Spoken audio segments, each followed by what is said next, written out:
নাটোরে রোগী বহনের আইসিইউ অ্যাম্বুলেন্স ব্যবহার হচ্ছে গণভোটের প্রচারে। এমন অভিযোগ ঘিরে শহর জুড়ে তীব্র প্রতিক্রিয়া তৈরি হয়েছে। জনস্বার্থে জরুরি চিকিৎসা সেবার জন্য নির্ধারিত কোটি টাকা দামের আইসিইউ সুবিধা সম্পন্ন একটি অ্যাম্বুলেন্স গণভোটের প্রচারণায় ব্যবহার হচ্ছে বলে ছবি ও ভিডিও সামাজিক যোগাযোগ মাধ্যমে ছড়িয়ে পড়ে। নাটোর পৌরসভা একটি ফার্স্ট ক্লাস পৌরসভা এবং এই ফার্স্ট ক্লাস পৌরসভায় একটি মাত্র অ্যাম্বুলেন্স যেটা মুমূর্ষু রোগীদের জন্য ব্যবহার হয়ে থাকে।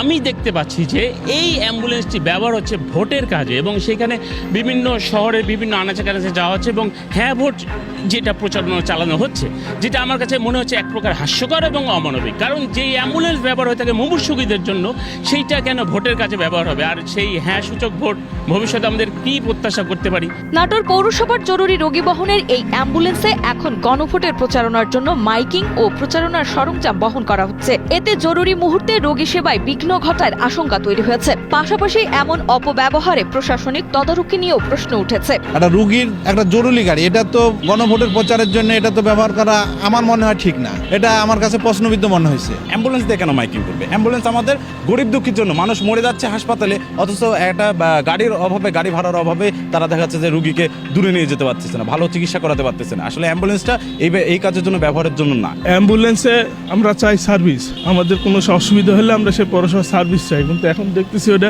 সরকারি গাড়ি সরকারি ভোটের প্রচারণা হিসেবে ব্যবহার হচ্ছে। এটা তো আমাদের কাঙ্ক্ষিত না। ঘটনাটি নিয়ে জেলায় নিন্দা ও উদ্বেগ বাড়ছে। স্বাস্থ্য ও নির্বাচন সংক্রান্ত বিধি অনুযায়ী অ্যাম্বুলেন্স কেবল চিকিৎসা সেবার কাজে ব্যবহারের কথা। এলাকাবাসীর দাবি, দ্রুত তদন্ত করে দায়ীদের বিরুদ্ধে ব্যবস্থা না নিলে জনস্বার্থে জরুরি সেবার উপর মানুষের আস্থা কমে যাবে।